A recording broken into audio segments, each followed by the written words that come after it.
Hoje eu quero falar de dois assuntos. O ex-ministro Silvio de Almeida, acusado de assédio, e uma figura não tão conhecida do público, que virou notícia hoje, o fundador da Easy Taxi, presidente da G4 Educação, Thales Gomes, que disse ser contra sua mulher ocupar o cargo de CEO em uma empresa. Entre outras coisas, porque, segundo ele, as mulheres ficam masculinas e porque a energia da mulher serve para cuidar da casa e dos filhos. Eu sou Marilis Pereira Jorge, colunista e comentarista do Meio, e olha que loucura, tô aqui gastando a minha energia para explicar para macho palestrinha que a gente não vive mais na Idade Média, para ele achar que pode dizer onde as mulheres devem usar a sua energia. Mas depois da vinheta, tá?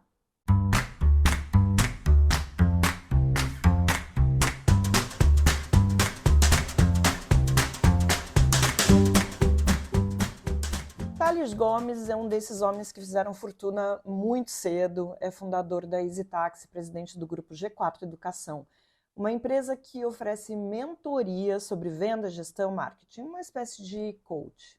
Surpresa, né? O sujeito tem 800 mil seguidores no Instagram e abriu uma caixinha de perguntas na plataforma. E uma delas foi a seguinte: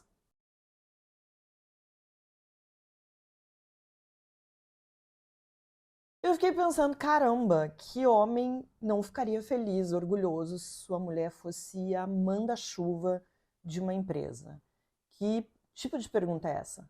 Mas essa pergunta abriu uma crise no meio corporativo e hoje os grupos de WhatsApp estavam bombando com esse assunto, principalmente aqueles que têm dezenas de mulheres que ocupam cargos de liderança, muitas delas CEO.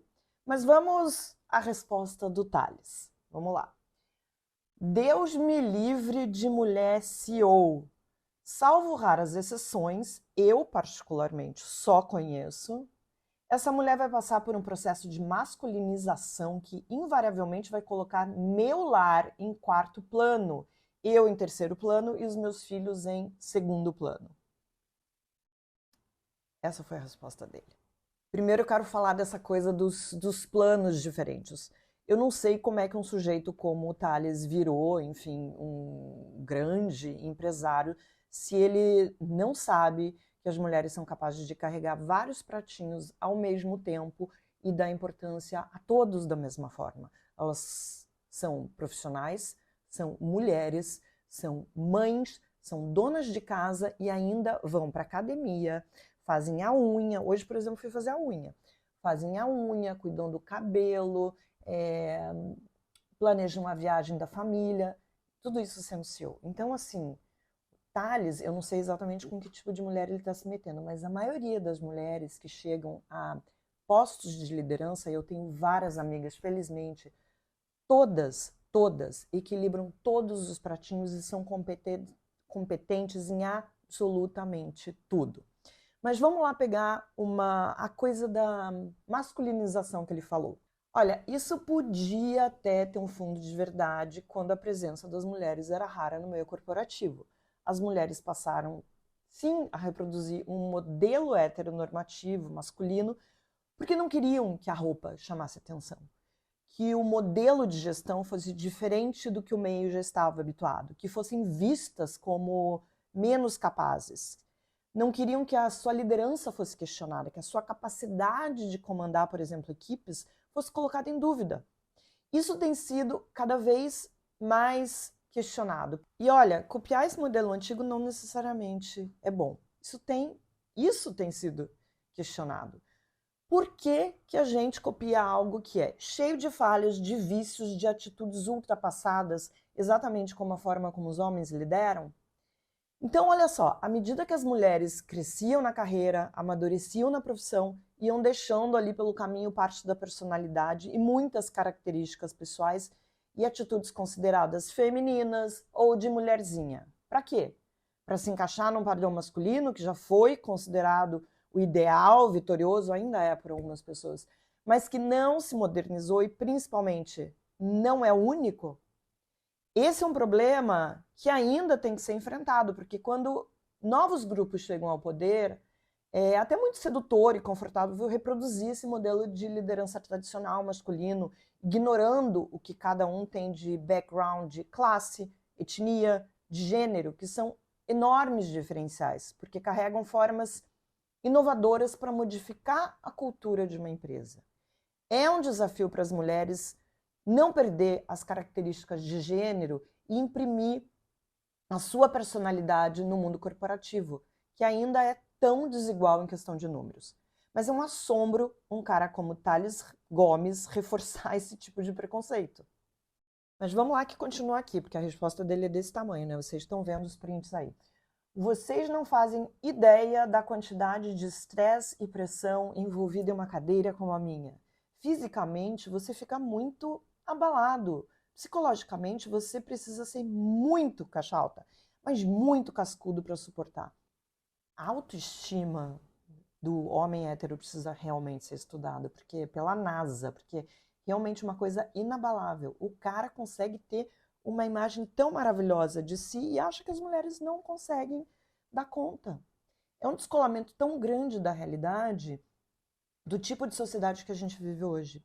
Porque, assim, não só falando no nível de cargos gerenciais, de cargos, né, de diretoria, mas a gente tem mais de 50% dos cidadãos brasileiros são mulheres. A gente tem mais da metade das pessoas que estão em universidade são mulheres. As mulheres são hoje o maior número de chefes de família. Tem que chamar de chefas de família para tipos como Thales entenderem a força da mulher na nossa sociedade. E sim, ainda existe uma desigualdade muito grande nesses cargos de FIA, mas isso está mudando. Inclusive porque o mundo corporativo precisa mudar. Não é a mulher que tem que mudar. A mulher está fazendo tudo. Está tendo êxito profissional, está se casando ou não se casando, está podendo fazer escolhas, tendo ou não filhos, mas continua equilibrando aí todos esses pratinhos. As mulheres, sim, Thales, são muito cascudas, muito cascudas. Eu queria que você passasse um mês na pele de uma mulher, para você entender o papel da mulher na sociedade, o papel, a carga e como as mulheres são cascudas, como as mulheres são incríveis. Mas vamos lá. Aí vem a parte da energia, que é a que eu mais gosto. Na média, esse não é o melhor uso da energia feminina. A mulher tem o monopólio do poder de construir um lar e ser base de uma família. Um homem jamais seria capaz de fazer isso. Para que fazer a vida dessas mulheres pior dessa forma? Isso é uma falácia tão grande, um discurso tão absurdo, porque sim, é muito confortável o homem se colocar nesse lugar de que a mulher é mais capaz, a mulher tem mais talento para cuidar das coisas que eles não querem cuidar, que é da casa e dos filhos, assumir responsabilidade, dividir responsabilidades, ou assumir até mais responsabilidades quando, no caso de uma mulher que ocupa um cargo mais importante do que o seu marido. Mas é que isso na cabeça do Thales nem passa. Mas isso é uma coisa que está sendo revisto, Thales. A gente está falando de licença paternidade maior, para que os homens comecem a assumir essas responsabilidades. Então, assim, é muito confortável ficar aí sentado na sua cadeira, jogando essas responsabilidades para a mulher e fazendo as escolhas pelas mulheres. Dizendo o que as mulheres têm que escolher, que elas deveriam ficar em casa e não ao contrário, não os homens. Eu acho, na verdade, que tem muito homem que poderia ficar em casa. Eu acho que os homens, na verdade, têm mais é que assumir esse papel, têm que assumir essas tarefas para entender a vida. A mulher não pode ter as opções reduzidas só porque no seu mundo, no mundo que você acha que é ideal, que é perfeito, as mulheres cuidam da casa e você fica brincando de CEO. E aí, claro, a culpa é das feministas, do feminismo. Ele fala o seguinte: o mundo começou a desabar exatamente quando o movimento feminista começou a obrigar a mulher a fazer o papel do homem. Hoje vejo um bando de marmanjo encostado trabalhando pouco e dividindo conta com mulher. Eu entendo que temporariamente pode acontecer. Eu mesmo já passei por isso no passado, mas tem que ser algo transitório. Olha, sobre ter muito marmanjo trabalhando pouco e encostado, isso daí é um problema dos homens. Isso daí não é problema meu. Agora, eu não ficaria surpresa se ele não fosse presidente de uma empresa, não tivesse criado empresa e não fizesse parte de conselhos de empresas que produzem bens e serviços para mulheres. Para ser tão ignorante em relação ao que é o feminismo. Feminismo é luta por igualdade. Não é para transformar a mulher nisso ou naquilo. É simplesmente para dar à mulher a possibilidade dela decidir por sua vida onde ela quer colocar a sua energia. Exatamente o que você está negando, querendo ditar e dizer onde uma mulher pode ou não pode colocar a energia dela. É só isso que se trata o feminismo. Você se agarra a estereótipos muito bobos da masculinização feminina por causa do feminismo. As mulheres são múltiplas, são muito diferentes, muito diferentes. Há mulheres mais femininas, outras menos. E isso não tem absolutamente nada a ver com essa conversa sobre igualdade no mercado de trabalho. As feministas não têm absolutamente culpa sobre isso. Na verdade, assim, o crédito das feministas a gente estar justamente aqui discutindo esse tipo de fala sua, muito complicada. Esse tipo de fala preconceituosa, machista, misógina, porque isso é uma fala misógina. E vamos aqui pro finalzinho. Mas vamos aqui pro finalzinho porque essa é a pérola do discurso machista, do homem provedor. Homem que tem condições de bancar sua mulher e não o faz, está perdendo o maior benefício de uma mulher, que é o uso da energia feminina nos lugares certos, lar e família. Será que esse cara já ouviu falar em prestador de serviços domésticos, que hoje em dia pode ser inclusive homem? Hein? Babá. Enfim, hoje a gente tem uma série de ajudantes que podem ocupar esses lugares. A mulher não precisa ficar fazendo isso. Aliás, eu acho que a mulher que fica fazendo isso, ela deve ser remunerada. Que tal, Thales? Sua mulher é remunerada? Você paga uma mesada para ela? Gastar toda a energia dela nos lugares que você considera certos? No lar e na família? Eu questiono mesmo a capacidade desse sujeito. Apesar de ter pedido desculpas, é óbvio que ele pensa dessa forma.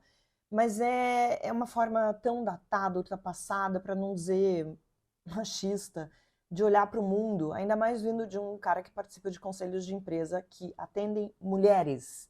Uma das empresas é o Grupo Hope, que, entre outras coisas, faz calcinhas. E outro é o Espaço Laser, do qual eu sou cliente. Quer dizer, eu vou pensar se eu vou continuar sendo cliente. Espaço Laser é uma mega empresa de depilação a laser que tem público majoritariamente feminino. Como é que um sujeito tão desconectado no mundo, tão cheio de preconceitos, pode ter ido tão longe? Porque representa exatamente a mentalidade da direita tradicional brasileira. Ele já disse que não contrata esquerdistas. Teve lá, participou do evento que teve a participação do presidente da Argentina, o libertário Javier Milei. Já se posicionou contra diversidade no ambiente de trabalho. Já falou coisas desse tipo. Então, assim, por que as pessoas estão surpresas? Não deveriam. Eu tenho lido alguns comentários nada gentis de gente perguntando cadê a minha opinião sobre o Silvio Almeida. Bom, eu já falei sobre o assunto em 2 ocasiões na mesa do meio. Eu convido vocês, para que assistam.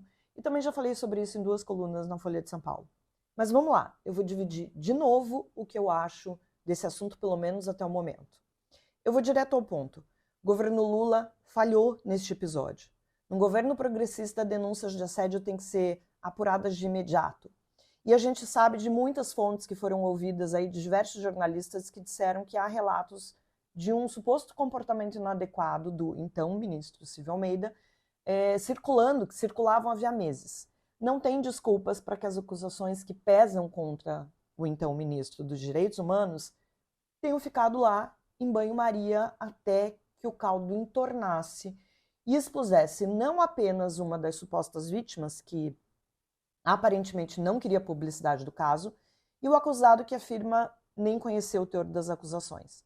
O governo Lula mostrou sua incapacidade de colocar em prática o discurso de proteção aos direitos humanos, dos direitos das mulheres, da luta contra a violência sexual, do combate ao assédio moral. Não adianta desenvolver protocolos para que as vítimas sejam atendidas, fazer campanhas para que as denúncias sejam feitas, criar uma rede nacional de apoio, quaisquer que sejam os mecanismos, se a instituição se mostra incompetente em garantir um ambiente saudável para os seus próprios servidores, que foi o que aconteceu.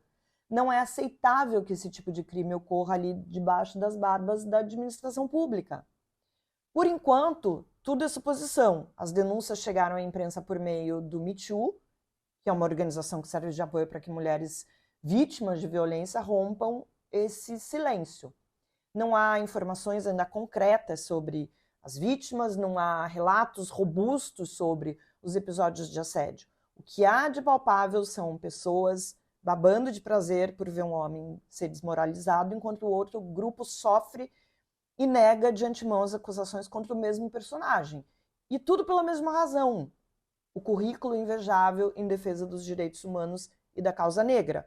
Surgiram, enfim, um ou dois relatos de algumas mulheres, mas assim, oficialmente ainda não há nada. Gente, como estratégia, não me parece a melhor decisão do Me Too atropelar o devido processo legal e tornar público um caso como esse, tão emblemático, que envolve 2 ministros de Estado. O resultado é que o Silvio de Almeida começou a ser fritado lá com a declaração do Lula de que não é possível a continuidade do governo por causa dessa acusação, e com o empurrão da primeira-dama Janja e da ministra das Mulheres, a Cida Gonçalves. Vocês vão se lembrar, as duas postaram fotos com a Aniele Franco numa explícita demonstração de apoio, ao mesmo tempo que acabaram expondo um ambiente tóxico dentro do governo e a inabilidade do governo de lidar com a violência. Olha, eu sou mulher. A decisão de denunciar um assédio não é fácil, passa pelo momento de reconhecer a agressão, da coragem de enfrentar julgamentos, de provar as acusações. A grande maioria das mulheres talvez ainda não tenha clareza sobre esse tipo de crime, não encontre amparo psicológico e jurídico para romper ciclos de violência. Mas a Aniele Franco é ministra de Estado, é ativista de direitos humanos, é feminista. Está na guarda-chuva dela a responsabilidade de desenvolver políticas públicas, colocar em prática ações que protejam negros, em especial mulheres negras. Quando ela não formaliza essa acusação, ela abre espaço para especulações desnecessárias e acaba demonstrando fragilidade que não é condizente com o cargo para lidar com a violência.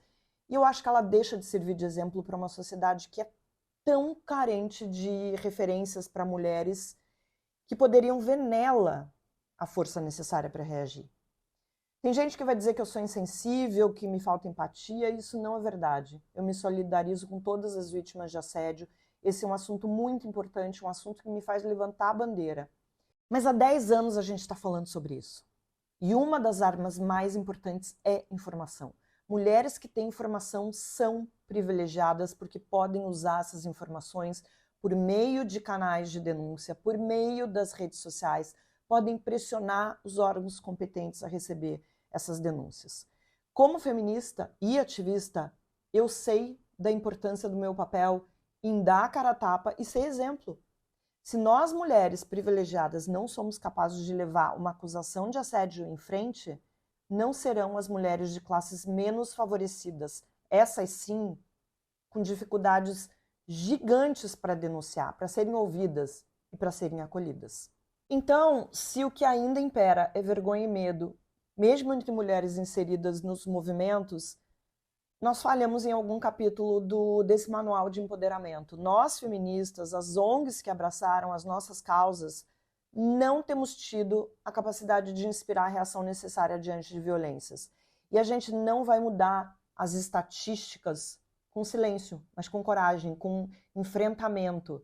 Viver com mais igualdade de gênero não garante mesmo que o mundo será mais seguro, mas que a gente vai ter mecanismos para nos defender. Ao contrário do discurso nas redes sociais, nas declarações oficiais, nas análises sobre o caso, de que as mulheres não denunciam porque não encontram acolhimento, a reação majoritária nesse caso foi de apoio à ministra Aniele Franco e às outras supostas vítimas. Tanto que o Silvio Almeida caiu, foi condenado publicamente previamente. Mas esse episódio que era para ser mais um round vencedor aí nessa luta contra a violência de gênero, veio à tona cheio de fragilidades. Juridicamente, as denúncias não existem, sabe-se pouco além das acusações. Então não é falta de empatia que levanta questionamentos, mas a falta de transparência. O argumento de que a dor da mulher é o que importa é barbárie, gente, ainda mais entre defensores dos direitos humanos. As vítimas devem procurar justiça e não justiçamento. Enchente no sul, seca na Amazônia, o país inteiro pegando fogo. Os efeitos das mudanças climáticas chegaram muito mais cedo do que a gente esperava. Mas e agora? Existe algo a ser feito pelo governo, por empresas, por nós, como cidadãos? No curso Crise Climática, a História do Século XXI, o economista e ambientalista Sérgio Besserman vai mostrar como chegamos até aqui, o que pode vir por aí e o que precisa ser feito para reduzir o impacto do aquecimento global agora.